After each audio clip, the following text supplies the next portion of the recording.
Wait. I haven't hit the 30-second timer yet. Hate Do that you want me thing. to get us out? Yeah. Yeah.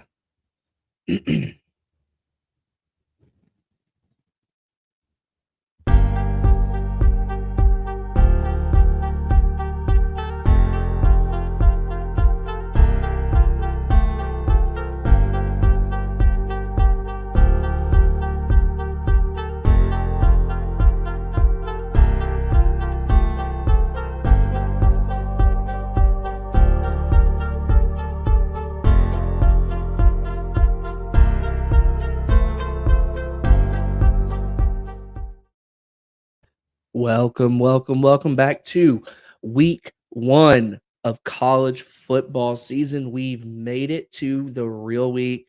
Week 0. It's fun and games. It's kind of a little sampling, a little appetizer to the real main course. And the main course starts this week with a huge slate. It's a fun weekend for college football. Football is back. The portal is closed. The coaches aren't fired yet. It's a full potential. All teams are undefeated. The Cinderellas are shining their shoes.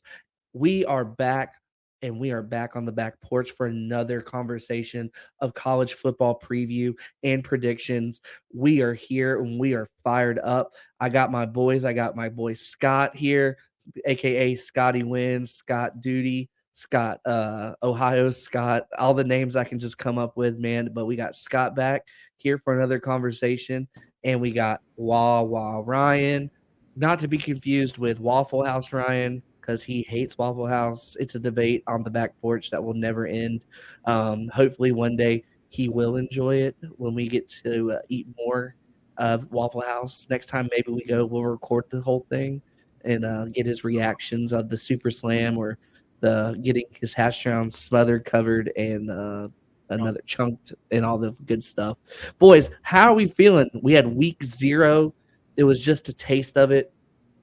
What are you feeling heading into official week 1, the Ohio State University of college football Buckeyes play, and the Nittany Lions play this week? Y'all's boys are on playing this week. How are you feeling? The wait is over. I want to know how you're feeling. Tell me, boys. Tell me. I'm feeling very refreshed. I feel like after the Saturday of football that we had was a great warm up. I think we talked about it a little bit in last episode. It was like Yeah. the perfect amount to condition you because Mhm. you got to start with the 9 a.m. game day and then you got to go all the way to Pac-12 after dark.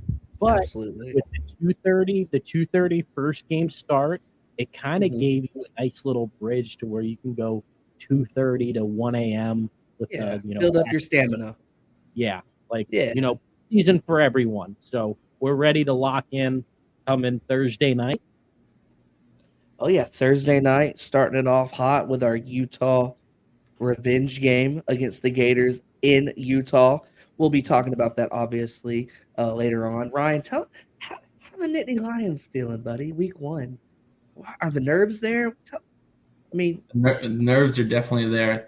the nerves are there. Season, Tell us, brother, the what's going season on? feels like there's a lot on the line this season. It feels like this is the year that if they're going to make some noise in the Big Ten, they're going to do it with Drew Aller at the helm and this hell of a defense they got going. So I'm excited. Can't wait to shame my boy Scott and his Bucknuts on our nice cruise that will either make or break my year.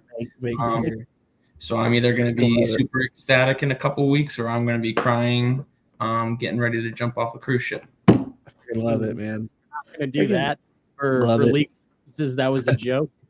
Yeah, completely a joke. The fact that game, I'm out of afraid all of the weeks of college football, that's the game that y'all go on a cruise together. Like, it, you got to it was share a room together. You yeah, it gotta wasn't like planned that way, but it's so funny.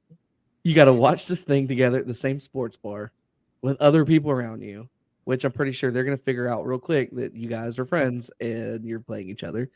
You gotta share dinner together. You gotta share, and it's just you got a full extra day on the cruise after that. So I love it.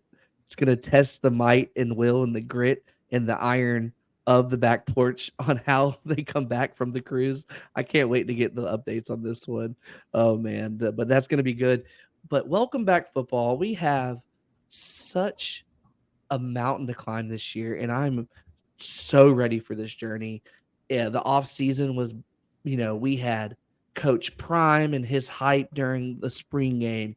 We had the Coach Harborough Hamburger Gate. We had all kinds of stuff going on this off season. And also the alignment taking over media days with the Pac-12, pretty much the Pac-4 now. The teams holding it down really is Oregon State and Washington State. Kudos to you guys. Y'all are the real MVPs, honestly, because nobody wants you, but we do. I'll take you. I'll take you right now. I love you guys.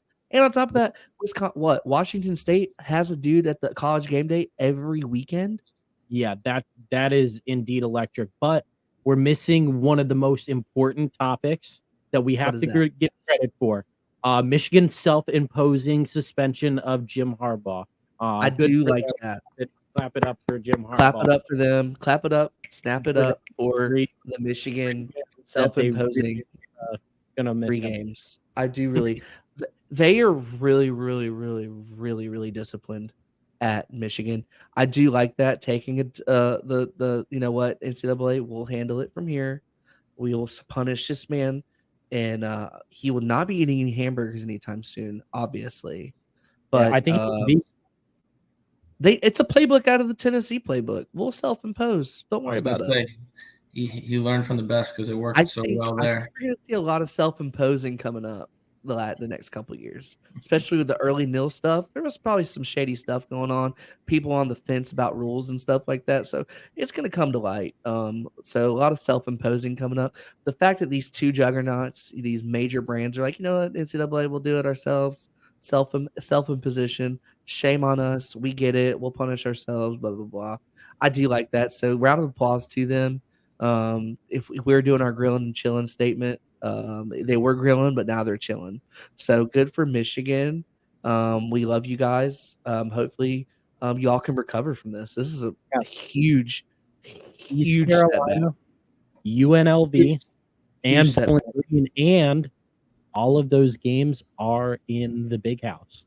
I don't know what Michigan is going to do. They're going to recover. I really don't know how to recover that. I mean, the last time, man, just PTSD of App State coming in, just without their coach. I just feel a tingle in the air. Maybe I don't know what that is. It might be just my farts. I don't know. So yes, thanks Scott for bringing that one up, man. I really do appreciate that. Here in week 1 of the Batch Porch preview and prediction and preview, it might actually affect our porch plays. I don't know. You never know. You never know. We'll find out later in this episode. Ryan, what do you got, man?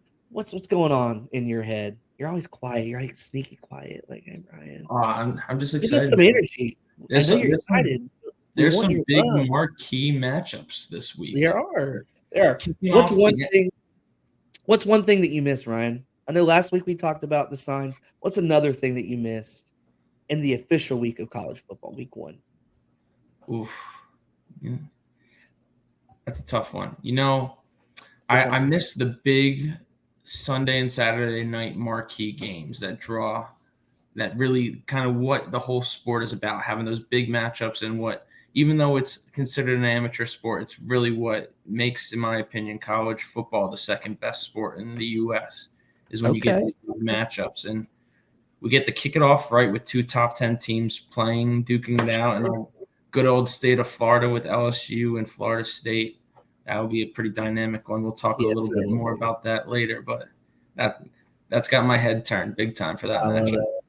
I love it. Scott, what you got? What'd you miss?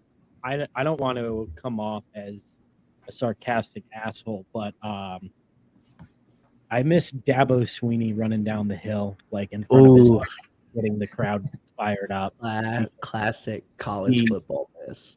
He just really loves that it's Clemson is all about him, and I can't wait for him to run out on that home crowd and think that everyone's cheering for him when they're really cheering about the 90 guys behind him. Oh yeah, I mean, but he shows out. At his age, going down that hill that fast, that's impressive. Do you think that he has hamstrings? Like, because he's gotta pull one. Like, do you think we get a fall this year? No, he trains. I'm pretty sure he's doing 5 a.m. workouts with the boys. Over under half a fall this year. No, not even close. Good for the under. He's good for the under. He practices this. They practice that. You know that, right? They do dry runs on like Fridays. They do dry runs on Fridays. I was gonna say you better be doing dry runs. I would be falling quite a bit if it was me. I don't like it. I do not. I hate it when the dudes jump and get more air and they come down. It's like that's an ACL, dude. Yeah, like be careful. Like be really careful. We need your ankles for the game you're about to play. Like you didn't play the game yet. Like first of all, who thought about their football team running down a hill before the game? That could end really badly. Yeah, especially like in rain games. Like Tour de France. It rains. Tour de France wreck, like a wreck in the Tour de France, and everyone topples over each other. Yeah, it could be like that, right? I'm just saying. I know it's tradition, but maybe we should think about this. Yeah, let's have. You know what, Dabo? That is a phenomenal what I missed about college football. My miss for this week 1, it could be something sentimental, but I just miss Coach O.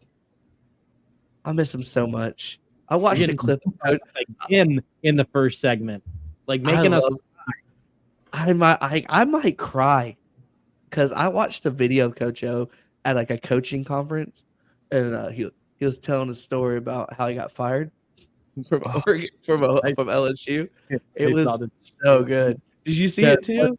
I saw it, but can you give us a little bit of what he was saying? I'll do my bell.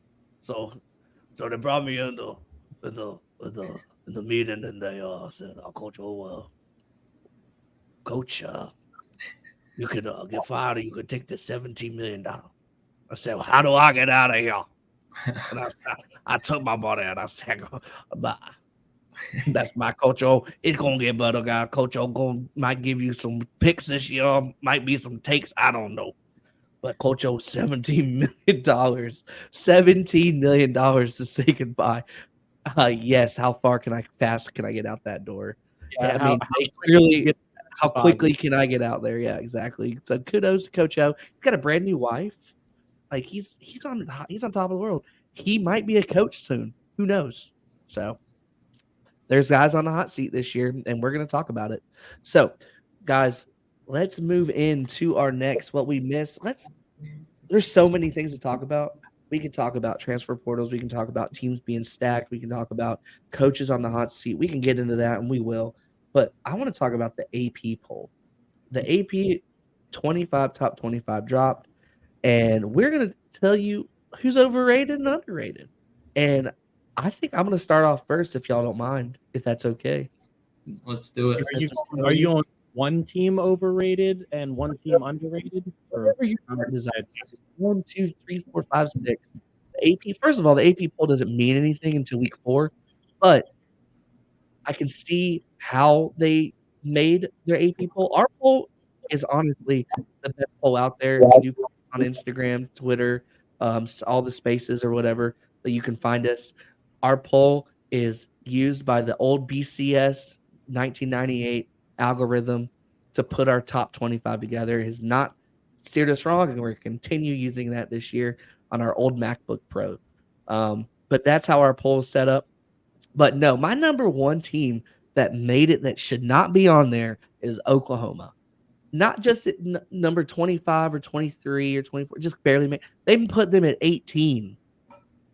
What in God's green earth is the coaches poll and the AP poll? These guys, it just proves that they don't watch football. Coach Venerable had a very bad year last year, right? But that doesn't. They finished what, 8-4 or 8-5. They lost to Florida State in the Cheez-It Bowl. Did they have a winning record? They did have a winning record just because the Big 12 is poo-poo. But that doesn't just because you got some transfers and you lock down some guys doesn't mean Coach Venerables is going to field a team 18. Like, it's Dylan Gabriel, it's pretty much Dylan Gabriel or bust this year for them. And Dylan Gabriel is on his 19th year of college football, Yeah, and he they have more yeah. than Adrian Martinez. He's the for new real. Sean Clifford. Yeah, I mean the kid's electric, and they got weapons.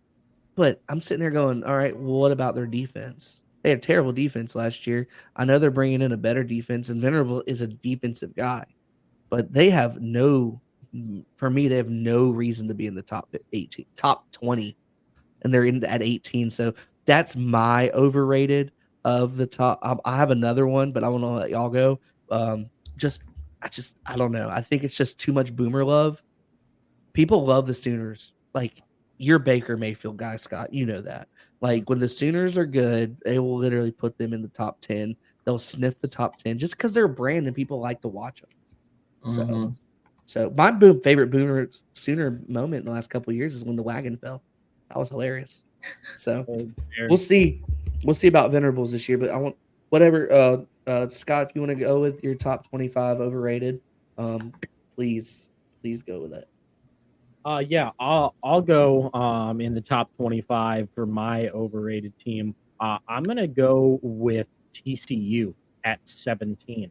I think there is there's a couple teams below them that I think that will finish stronger than them. I think TCU rode that Sonny Dykes wave. It was a nice story last year. It really was. They just did not belong in that college football playoff, in that title game. It was absolutely like they got embarrassed. Like a lot of people didn't even see the final score because they turned off. And they had a lot of senior love on that TCU team. I think it is a good step back. So I will take TCU at 17, being my overrated team in the AP poll. That's a good one. I mean, it's hard to redo the magic they did last year, and they won a lot of games by one or like at the very end. So that game to get into the playoffs against God, who were they playing? Tech or the last regular season game? They were down by like 2 touchdowns and they ended up like remember they they kicked the field goal to win. And then they didn't have the timeout. Like they just beat them out. They just went out there and did it. Yeah, that was wild. I can't believe that. Who was that against? It was Texas Tech. That was insane. But that was awesome. It was good for me entertainment wise. I was like, this is amazing. But and they had a timeout too, didn't they? Yeah, something like that. Yeah. For some reason they didn't use the timeout. I remember that. Yeah. I was like, oh, they're just going for it. Okay. Like full sense. Full sense. Like easy, and they made it and boom. But then they lost to Kansas State in the championship game. Yeah. So yeah, that's a good one, man. TC overrated. I mean, they have a bunch of weapons. So they went down 15 places on the last poll. So just to think about that. Ryan, who you got? Who's your overrated team in the top 25, bud? All right. Gonna be contradicting myself a little bit because this was the team I hyped up during our ACC episode a little bit.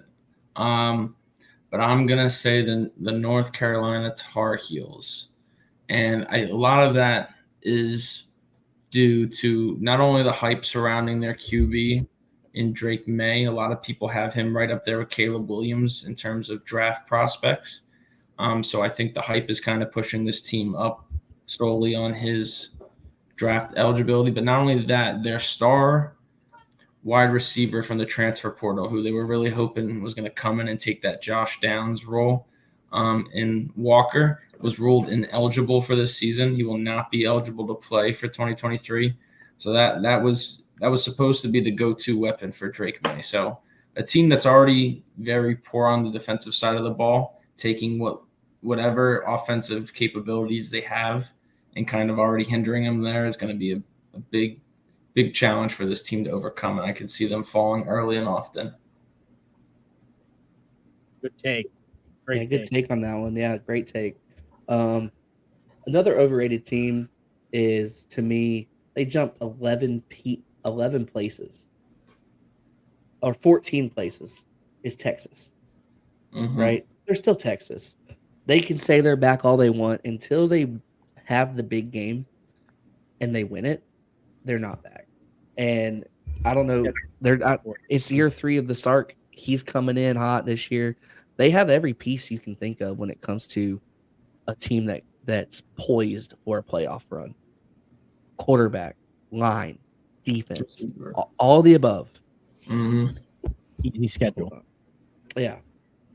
But that's mine. I will be right back. Continue, Scott. Yeah, we'll go with some underrateds here while we let Nate take a little father break here. For me, and I think Ryan, you might be on the same outlook for an underrated team. I don't know if you respect them as much as I do, but it could just be the Ties. Wisconsin at 19. It's kind of like ties in with my TCU pick of being overrated. I think Wisconsin should be above TCU at least as well at 17. 95% chance Wisconsin's in the Big Ten title game again this year, whether they're playing Michigan, Ohio State, Penn State.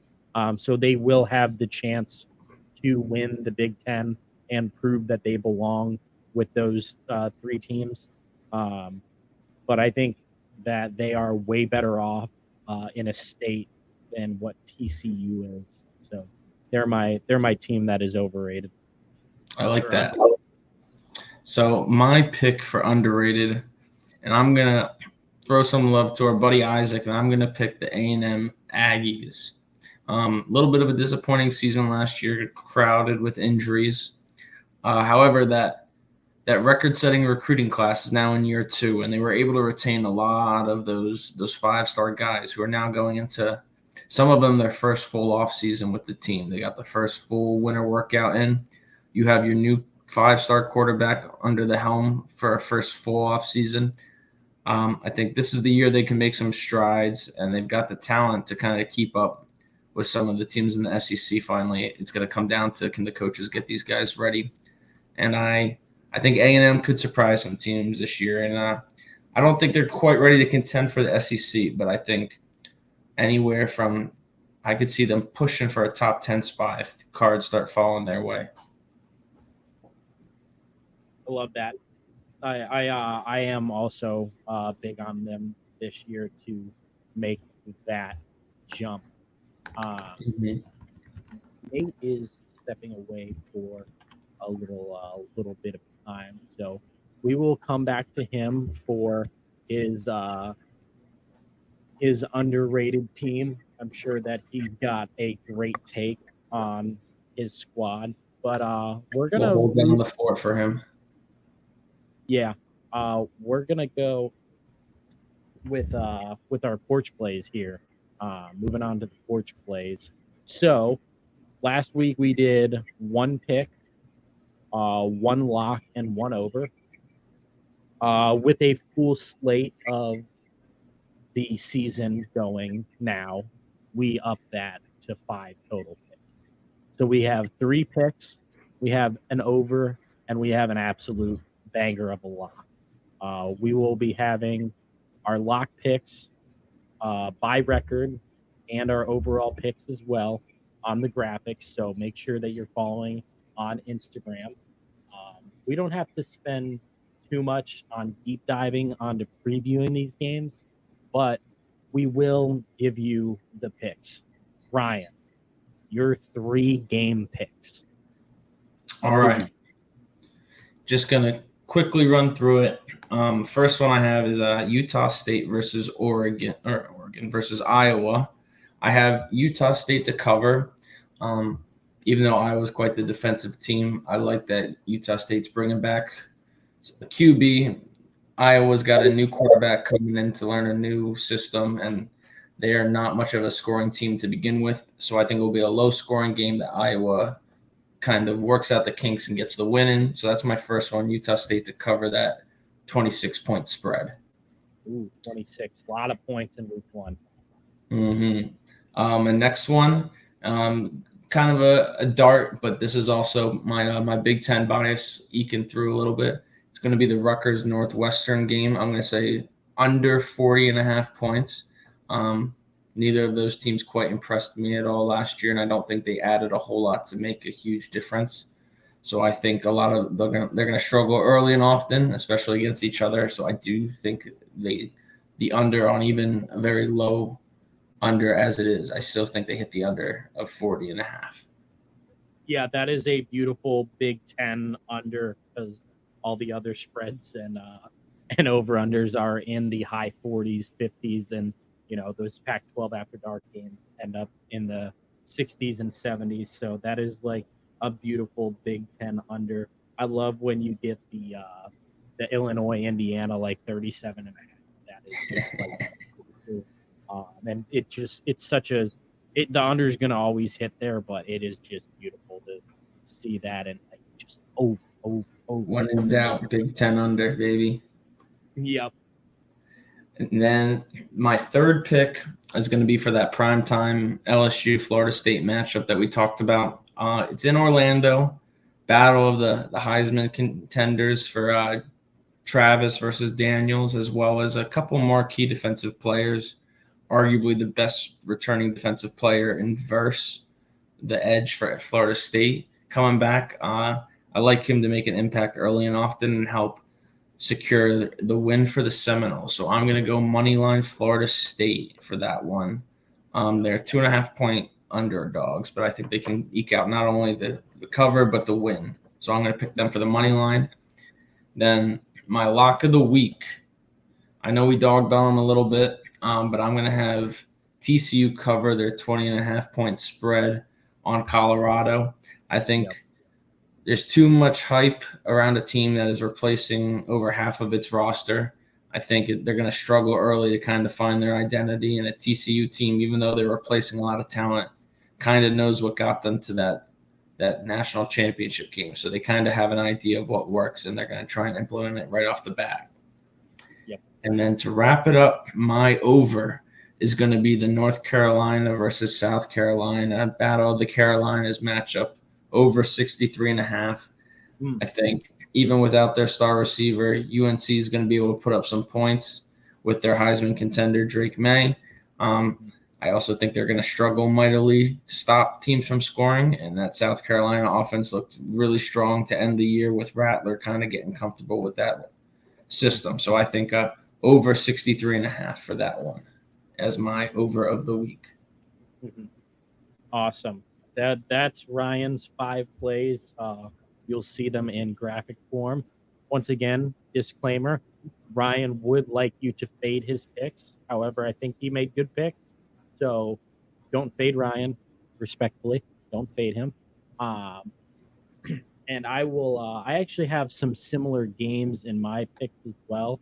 But I have Utah minus 4.5, revenge game against the Gators. I love the revenge game. Utah was winning that game all year last year, and then they just didn't do it in the end. So that kind of stunk. They got the cramps. It's not going to be September in Florida, 125 degrees in that disgusting stadium of the swamp, where they just let anything happen there. If you've seen the new Netflix stuff, I think the new Netflix stuff is coming. I think we're watching it. My next pick will be Tennessee minus 28.5 versus Virginia at home. Nash Vegas, baby. Just Tennessee's going to do it. Self-imposed punishment. Huge on those. Good respect thing. Then my next play is I have a little dirty dog over here. I am taking Nebraska plus 7.5. Where is this game in?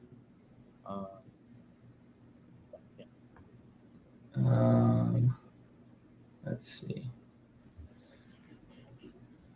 I know exactly who it is. I loved it when I saw it. Nebraska at Minnesota, 8 p.m. Thursday night, Fox. Yep. I love Nebraska. Matt Rule debut. Really just you got to make the statement, and I think that rule will go in there. 7.5 smells like backdoor cover to me. So I love that game as well. Two of my 3 plays on the lines are on Thursday night. I love that for the graphic. I have the over. My over of the week also is a game that you have picked. Colorado TCU, but I will pick 59.5. I love the Kent State offensive coordinator coming over. Absolutely. Great shout out. They score fast. Yeah, shout out Kent State. Can't read, can't write, Kent State. Colorado TCU over 59.5 just smells like a lot of points. See that 5 fires me up that it's only in the 50s. That's a smash over. Yeah. Then locking in the game of the week. LSU over 57.5. That is my lock of the week. And that is just awesome. Love it. We are going to love that. So Nate is on a little bit of a hiatus to take care of dad duty. But he has my play. So his plays are Utah -4.